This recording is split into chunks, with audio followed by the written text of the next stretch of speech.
So what's going on, guys? Welcome back to the channel. My name is Robert. If this is your first time tuning in. So today we're going to talk about where are the millionaires, the rich people, putting their money with all this uncertainty in the market.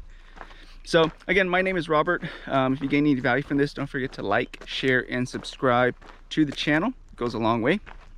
We are a little bit sweaty and dirty. We're just cutting some grass, and I thought I'd take a few minutes to make a quick video before wrapping up for the day. So still early in the morning, it's not too hot yet, but again, we're going to quickly talk about where the rich people are putting their money. Again, for what I'm seeing in my general area, it may be different for you, maybe different for people in different parts of the country or the world, but from what I'm seeing in my area, I'm seeing a lot of rich people picking up land. Yep, people are buying up land. And why I'm seeing that, or I even seen some articles coming out, even some local realty companies have been talking about this, but rich people are picking up land, and they're not just picking up any kind of land, they are picking up specific pieces of land. So we're going to quickly dive into that, talk about some of the things that I've seen. A local realtor in my area who has also talked about this as well. It's fascinating, it's interesting, right? Things are shifting and people are moving their money around to where they think is where they're getting ahead before the crowds get there, right? So for a while, land has been sitting on the market for a very long time. It wasn't moving. Properties under $1 million, between 1 and 3 million, and then plus 3 million plus, they weren't really moving for a while. Then all of a sudden, kind of the more recent months, last few months, we've been seeing an uptick in land sales, particularly in the 1 million plus category. So not just anybody has $1 million to be buying these properties. Now on top of that, a lot of these deals are getting bought with cash, so a lot of them are not getting financed either. So that means that these are rich people, right? They have money sitting in the bank or sitting in assets, liquid assets, that they can liquidate and transfer into cash, so to buy this property, right? So a lot of the properties that we are seeing, there's some, you know, in between around the $1 million mark, but a lot of them that we are seeing also being sold are in the $5 to $15 to $20 million range. So that's not me and you buying these things. These are very rich people that are picking up these things. Now again, I'm not there yet, but I speculate that these rich people are thinking, okay, well, the bond markets aren't doing so well. There's a lot of uncertainty. You know, the US just got downgraded. There's a lot of uncertainty in other countries as well. Stocks, again, there's not a whole lot of clarity with all the wars going on, tariffs. There's just not a lot of clarity there. So where else can I go that I can put my money in that would probably appreciate, right? You could also do rentals, but rich people don't want to be dealing with tenants and stuff like that, especially when you have multiple millions. So they could go out and get residential.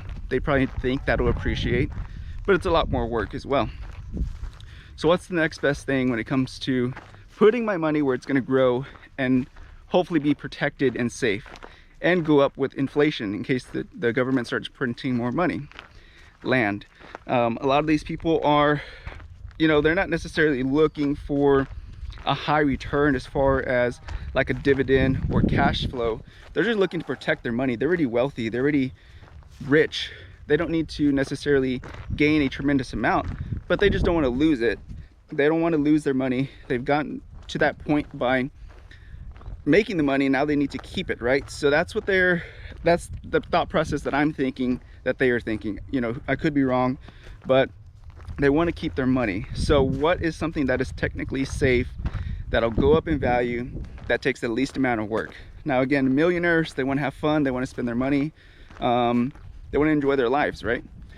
So that's why I think they're leaning towards land. That's the reason I think we've seen land sales going up, but more particularly we've seen land sales that are, again, over 5, 6, 7, 8, even into the $20 million range for our area, which is crazy.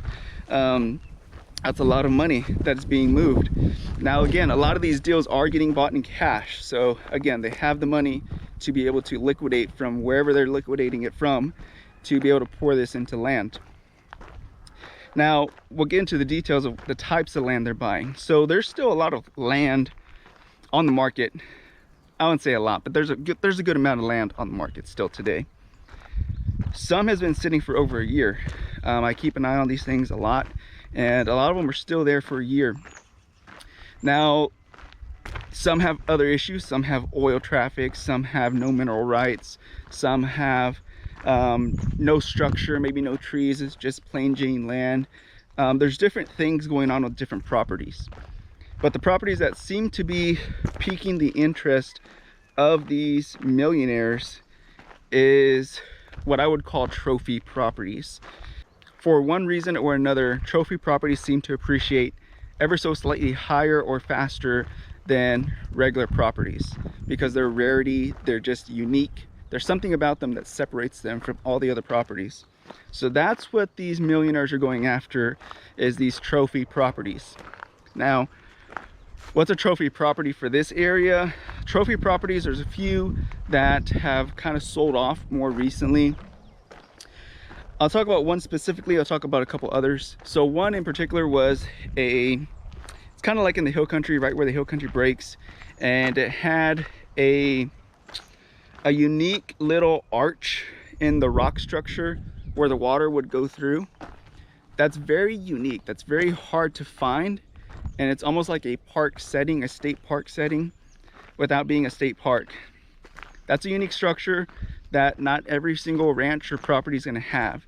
So that's also another selling point for the property to appreciate higher and faster than any other property in the area.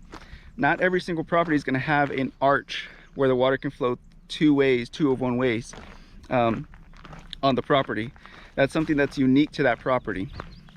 Now, another one that sold was, I believe, 53 or 56,000 acres in South Texas. That one's unique because it's one large continuous amount of land. I've looked at some of those photos. You know, there's nothing really unique about the property itself other than it's a lot of acreage continuously. So this would be good for cattle ranchers, anyone who wants to run cattle, have a cattle or beef business, maybe even possibly a dairy business. There's a lot of different uses for that amount of land. You can maybe turn it into a state park, sell it off to the state at some point. But it's unique in the fact that it's 53,000 continuous acres. That's why it's unique, because it's a lot of land. It's really hard today, and it's probably going to get harder in the future, which is what's going to increase its value, to find that much acreage in that one sale. It's going to be harder and harder because a lot of these properties are getting broken up into smaller and smaller tracts.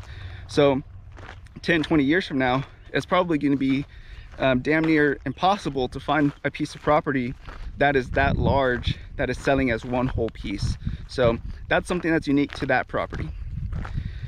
Now, another property that I've seen was here in South Texas, it had a little hill that kind of overlooked a lot of land. Finding anything in South Texas with a hill on it is pretty rare. It's pretty hard to do.